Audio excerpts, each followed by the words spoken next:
Good morning, knitters, makers, yarn, fiber, fellow people. Today is Friday, early February, and I just wanted to come on this week and talk about the fiber activities that I have been working on and ruminating this week. I haven't made that much progress in my main knitting project. I will share that with you. But I've been doing a lot of thinking about fiber and all things knitting. So I wanted to share some of those things with you. I'll start by talking about what I'm wearing. This is the Ching Fibers cowl. I'll take it off so you can see the colors. So this was an Advent colorway in 2022. So Ching Fibers, Layla Ching, I believe is her name. She's in London. She's an independent yarn dyer, and she offered this an Advent calendar. And part of the draw was that she would be offering a pattern with it, an Andrea Mowry pattern, a new pattern, and it was called the Embrace Cowl, and that's what this is. So you can go on Andrea Mowry's website and you can purchase this cowl pattern. It was 12 colors, so it is a fade. It was 12 colors.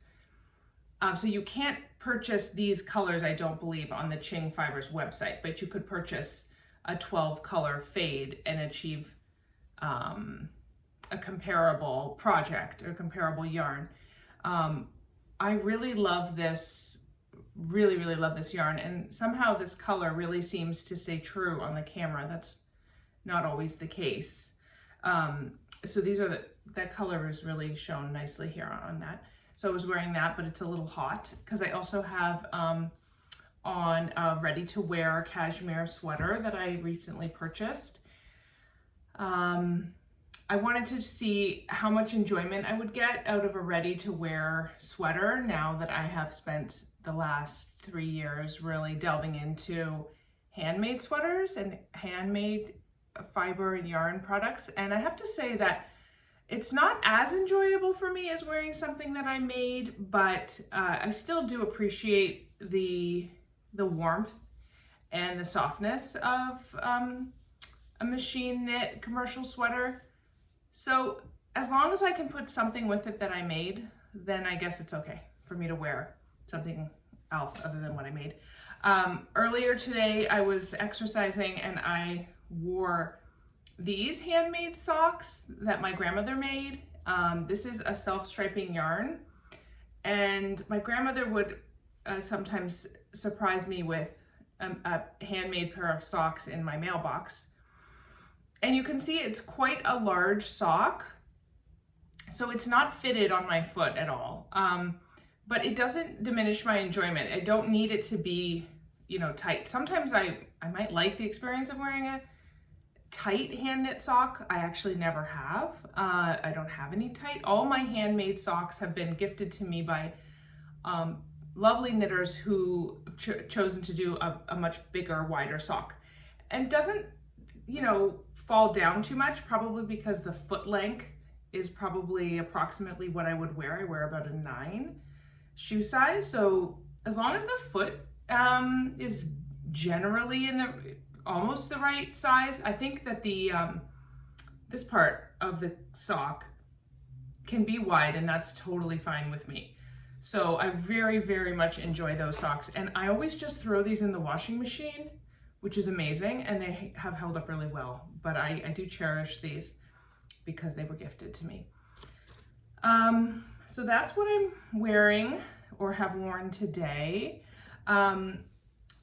Let's see, I wanted to talk about the things that have been on my mind. So the first one is that I'm really trying to work on and thinking about teaching somebody else to knit. So what would the ideal way be to teach somebody who doesn't know at all how to knit? So this wouldn't be a advanced beginner or a beginner intermediate. This is somebody that maybe they come to you and this is the first time that they've ever held knitting needles. So I've been really thinking a lot about the needles that I would put in that person's hand, the fiber, and what project would I recommend. And I've been looking on the internet a little bit and thinking about back to my own experiences and other experiences that I've heard. And I haven't settled on anything yet. I don't think I've found the project that I would recommend. I do have some ideas of what I don't want and what I have seen recommended, but which I would not recommend, and I can explain why. So one of the things that I see is some of the yarn companies offer these learn to knit kits, and they're giving you a chunky yarn or bulky weight yarn with maybe a size 10 or 11 needle. And I would stay away from that personally. Maybe other people have enjoyed it, but I wouldn't do that as my first choice. And the reason is that a size 10 needle, which I have right here, is really, really wide. Oh, this is a 13. Okay, but it's the same idea. A 10, 11, a 12, a 13 size needle is really heavy in one's hands. I mean, you really doesn't have that light feeling like, say, a pencil. When you hold a pencil in your hand, it almost just feels like you're using those kids markers, the really thick markers. And you don't have as much control when you use a really thick marker versus, say, a fine tip pen. So I'm not going to recommend a size 1 or a size 2 needle to start. That would be going too much in the other extreme. I would probably say, like, ideally around a 6 or a 7 for needle. Even an 8 or possibly even a 9 would be okay. I just think you want to stay under 10. Similarly, a bulky weight yarn like this is absolutely gorgeous, and lots of people enjoy knitting with that, but I wouldn't recommend that to start. It's just too bulky.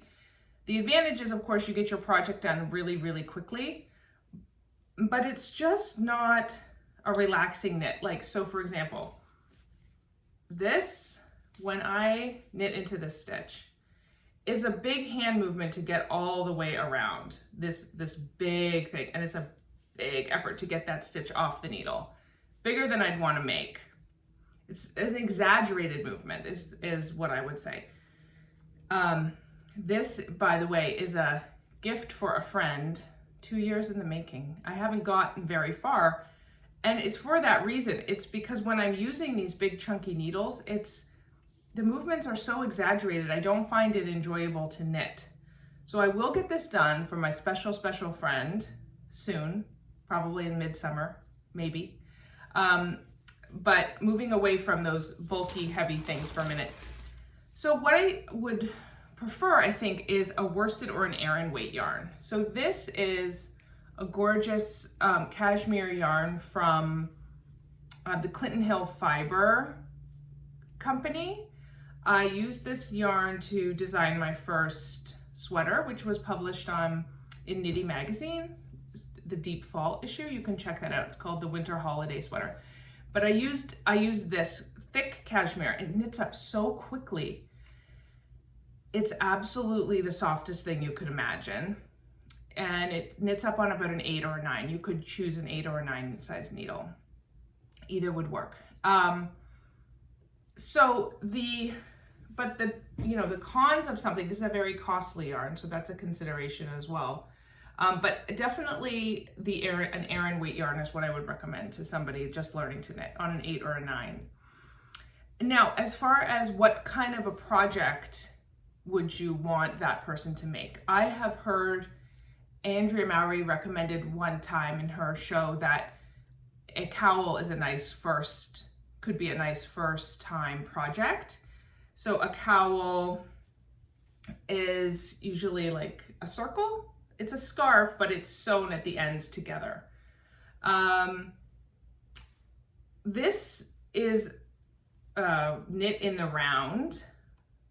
So that's a positive because you're gonna not have to purl unless your pattern specifically calls for purling. Yeah, this wasn't it in the round. I don't want to misspeak about a pattern if it wasn't. Don't quote me on that one. But I think one of the points I'd want a beginner to see is to have them be able to work a lot of just plain stockinette stitch I think when you're learning, you have to be able to see what stockinette stitch is versus garter stitch or reverse stockinette. You want to be able to see those V's over and over again repeated, so you have a vision of what just the most basic knitted fabric is. And some of the learn to knit patterns that I've seen, you're knitting on both sides. So it's worked flat, and you're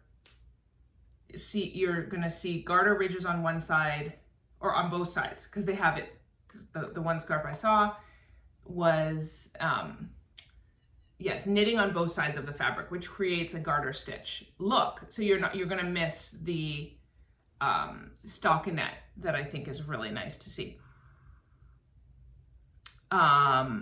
So as I'm talking about this, I think I'm envisioning what I would want to do. But the point is, you want to have a mixture, teach the student a mixture of knits and purls, but enough continuous stockinette stitch so that the student can see what stockinette fabric looks like versus garter stitch and reverse stockinette.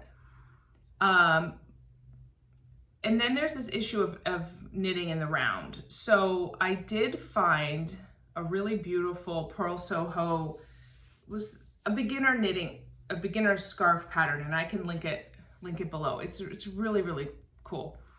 It's knit in the round though on a 16-inch knitting needle. And I think that would be tough because it might be a little cumbersome. You know, it's not magic loop, you're just kind of going around this small 16-inch circumference. So I'd have to give that a try, but the way the pattern looks is that it's a stockinette tube, but then there is a 1 or 2 by 2, I think, rib on the bottom of each side of the scarf. So you're getting a little ribbing and a little purling, but then you're getting this continuous stockinette fabric, which is really nice. So again, the only drawback on that is that you're on a small circumference, 16-inch needle, but that might be the forerunner, and I'll link that one below.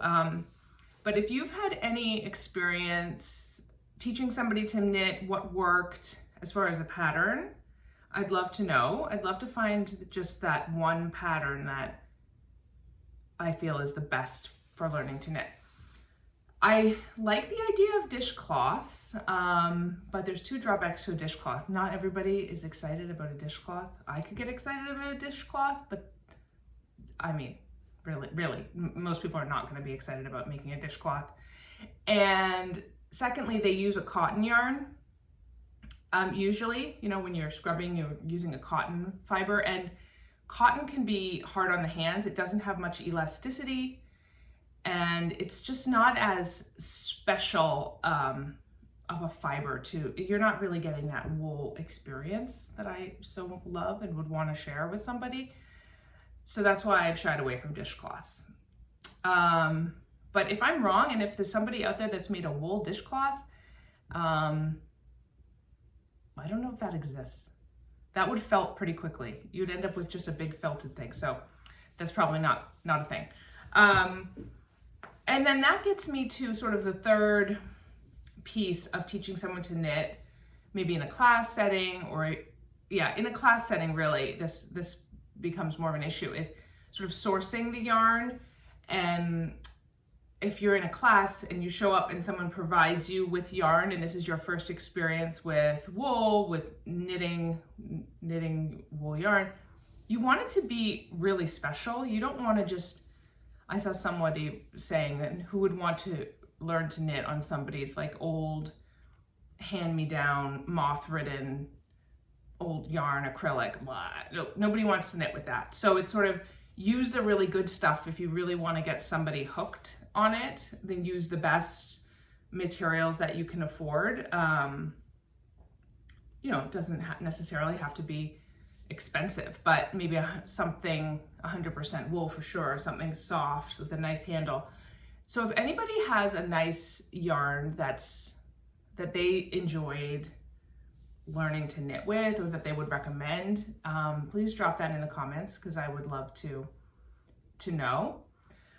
Yeah, so that's been definitely on my mind is trying to format a learn to knit and trying to find people in my community that would like to learn to knit so that I can teach them. So if you want to learn to knit and you're in my community, drop me a line. Okay, and so moving on, what do I want to talk about next? So the next thing I want to talk about is getting dressed. So I think for a long time I sort of hated clothes. Well, I loved clothes. I grew up and I would watch a fashion television. This is a show that was on in Toronto. I think this host was Jeannie Barker. Don't quote me. This was the 80s. She would go to all the fashion shows around the world and then she would broadcast from there, and it was called fashion television. So I loved it. Absolutely loved all the fashion shows, the gorgeous models and the gorgeous clothes, and the whole thing was so fanciful and amazing. And then I sort of could never find anything I really liked, anything that fitted my unique body. Everything felt uncomfortable. So I would just wear sweatpants all the time because I was just a creature of comfort and that's what I really wanted. But now that I knit my own clothes and garments, I take so much more pride in what I'm wearing, and it's so much more fun to get dressed because getting dressed becomes then a creative activity in itself. So you have the yarn buying, which is creative and fun, and then you have the winding the balls and planning the projects and then making the projects and finishing the projects and talking about the projects. This is all fun. And then they go in your closet, but then you have another fun activity. You get to get dressed every day. Every day we get to get dressed and play again with our toys, the things that we've made, things that we love, the things that we don't love, and why don't we love them, and what did we learn, and what are we going to do with the things that we don't love. But anyways, the point is that getting dressed has become really, really fun. And that's something that I want to share with whoever wants to have that fun experience again. And so there's a couple of components to getting dressed. There's the shape of a garment, there's the feel of a garment, there's the cut. There's a thought to where are you going to wear the garment, what kind of activities are you going to be doing. But then there's the color.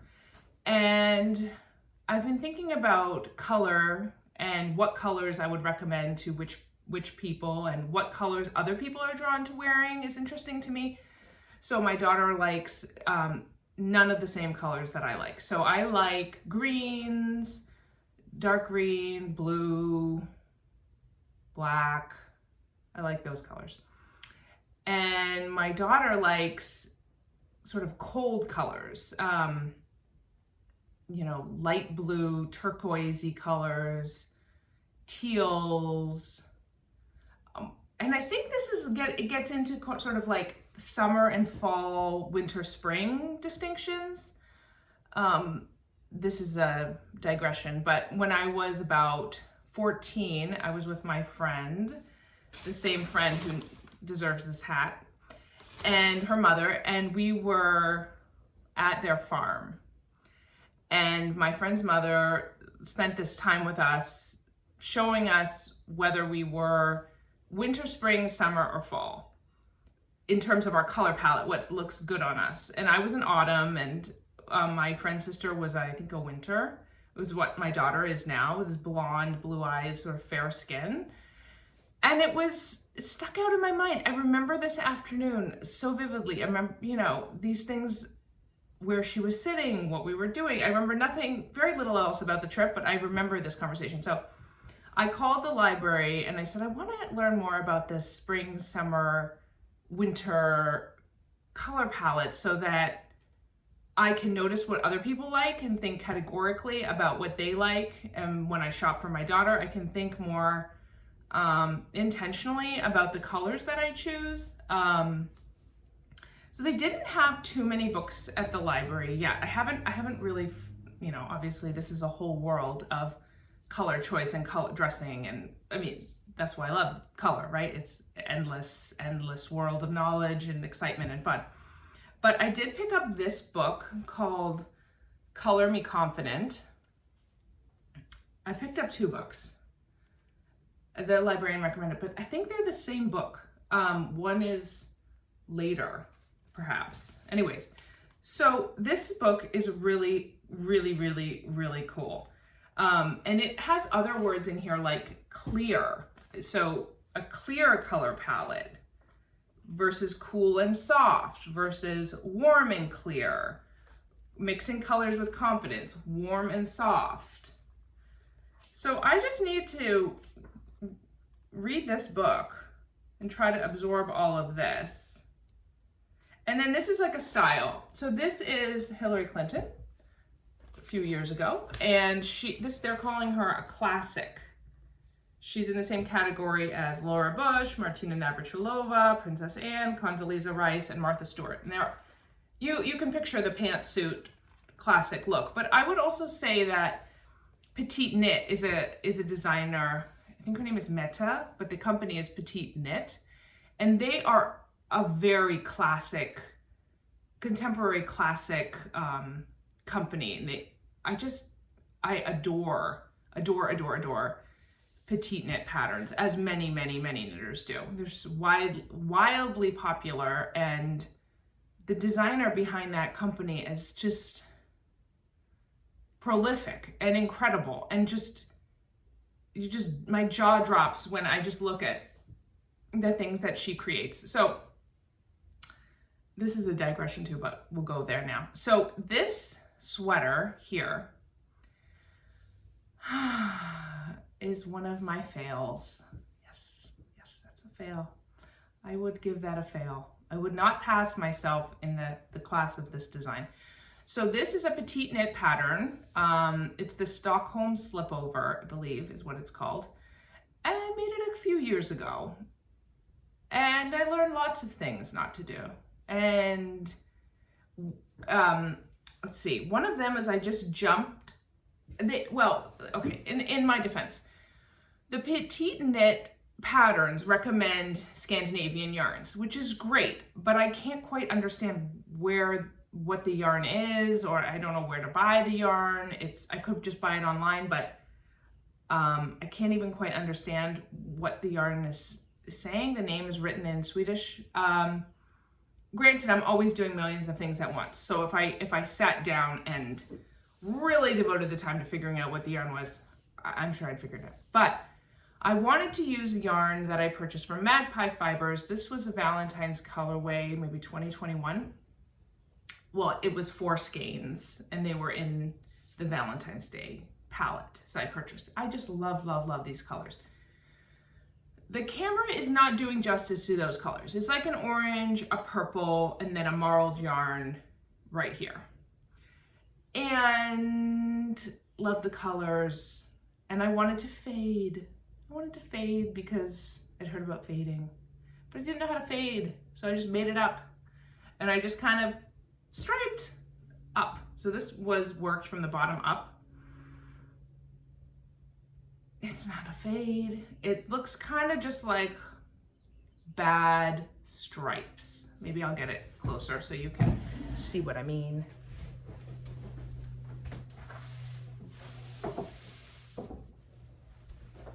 Okay. I'll hold it up closer so you can see. Okay. Yes, that's much clearer now. Okay. So here I thought I'll do a stripe, and then I don't know, another stripe here of orange, and then bunch not enough organization. So great yarns, whatever, not the best, but I can't rip out this yarn. So that would be the solution, right? You don't like it, rip it out, no problem. But I held it, this is a DK weight yarn held with a mohair. So I believe, my understanding is that if you were to rip out a DK held with a mohair, it would become a jumbled, tangled mess. Now, I might have to just do that on my own experiment, even though I think that's what would happen. I might just have to do it and hope it wouldn't be a jumbled mess. It's a very heavy fiber, heavy garment as a result of this DK plus a mohair. So I actually would recommend this more for a cardigan, not a shell, or not a little slip over like that. Not a DK plus a mohair. It's just too heavy. And that could be also, it's a super wash DK. Perhaps if you had a woolen spun DK, you could hold that with a mohair and it would be light, but you do have to give some thought to how heavy the finished product is gonna be. Because if you want something light and fun and maybe you could wear it in the summer, or you don't want a super heavy, super wash plus mohair DK little vest. So I really don't enjoy wearing this. I really don't. I did bring the other slip over that I adore wearing. Okay, so this is, I've shown this on here many times. This is the, what is this? Tessellated slip over by Andrea Mowry. So this is knit in a sport weight yarn. It's extremely light. I've worn it for a week straight, saving majorly on laundry bills. It doesn't smell, it doesn't, nothing. It's just incredible. So a sport weight yarn for a little, almost like a tank top, you could call it. What is it called? The tessellated vest. She calls it a vest, but you know, tank top, vest. It's incredible. I could wear this. I could make one of these in every color. So make it with a blue and then maybe a yellow. Oh, I think I even bought the yarn to do that. I did. I bought the yarn to do that. And but I can show you what happened with that. So I bought the yarn to do that. So, I think this was, no. Anyways, this was gonna be this with, okay, here, I do have it. This with this, I've talked about this before, with this. And I was like, I think I swatched it and I was like, I'm never gonna wear this. Whatever color this is, not gonna wear that. So that's why I need this book to tell me. That could have saved me all the trouble, because these are not colors that, you know, maybe I would still choose to make a shawl in this or something, or still use the color, but just find a way to soften or change that color. So, yes, I don't know. I think that might be everything I wanted to talk about today. So learning to knit. Who have you taught anybody to knit? Did you have a great experience learning to knit? I just picked it up. I think maybe somebody showed me. I was working at a knitting store. I don't remember how. I know that I knit a ton of just scarves for a long time. And then I put knitting aside. But I would love to know how you learned to knit, but really it comes down to, what is the best project to give somebody? What project have you had success with, putting it into somebody's hands, giving them the lessons and the encouragement that they need to get the project finished, and to have somebody say, I'm really happy that I made that, or I'm really enjoying this scarf that I made, or this cowl. Because once you can get that first project under your belt, you can get knitting down, you can get purling down, you get increasing and decreasing. Then the world is your oyster. So for an intermediate class or an intermediate pattern, I would probably recommend the Traveler Cowl by Andrea Mowry. It has increasing and decreasing. I think it's a bandana style. Very forgiving on, you can use whatever kind of yarn you have. But it's not a beginner, it's not a straight up beginner pattern for somebody who's never knit before. It's an advanced beginner with help, if you have somebody helping you and holding your hand. And would be undeniably incredibly satisfying to finish. So that's what I'm interested in, and I'm going to take a class coming up this week at a local yarn store close to me, and I'll tell you about that next week. But I'm going to ask the women who work, or the people who work at the shop, what they recommend, because obviously learning to knit at your local yarn store is a super, super duper option. I mean, if you're learning to knit, that's where you definitely should go or can go. But if you're like me and you want to teach somebody to knit, and I don't have a yarn store, I have a studio, but I don't have a yarn store, What can I put in somebody's hands? That's been my question of the week. Talk to you soon. Bye. Okay, quick, one more thing. I forgot. I was watching this back and I realized that at the beginning of the episode, I promised to show the progress on my current, main squeeze knitting project. And so I'm gonna do that real quick. So I don't know, what is that? 7 inches maybe?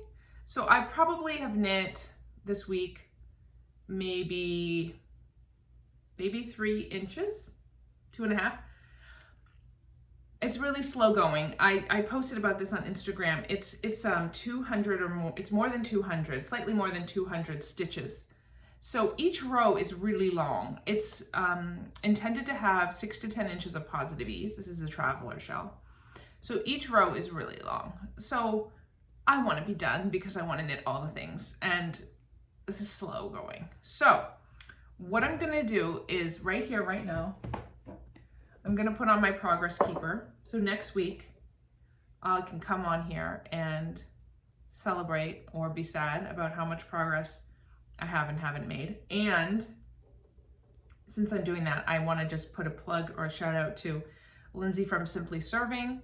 I have her progress keepers here. This was part of an advent, but I have this like little Nomi guy.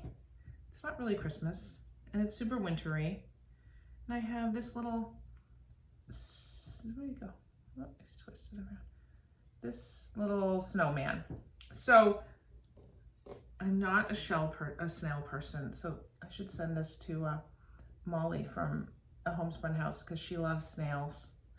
I don't know, I don't love snails personally.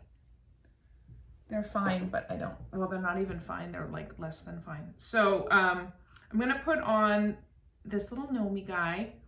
I'm gonna link to Simply Serving below so you can get a progress keeper if you'd like. But now I have my progress keeper on. You can see I won't move him.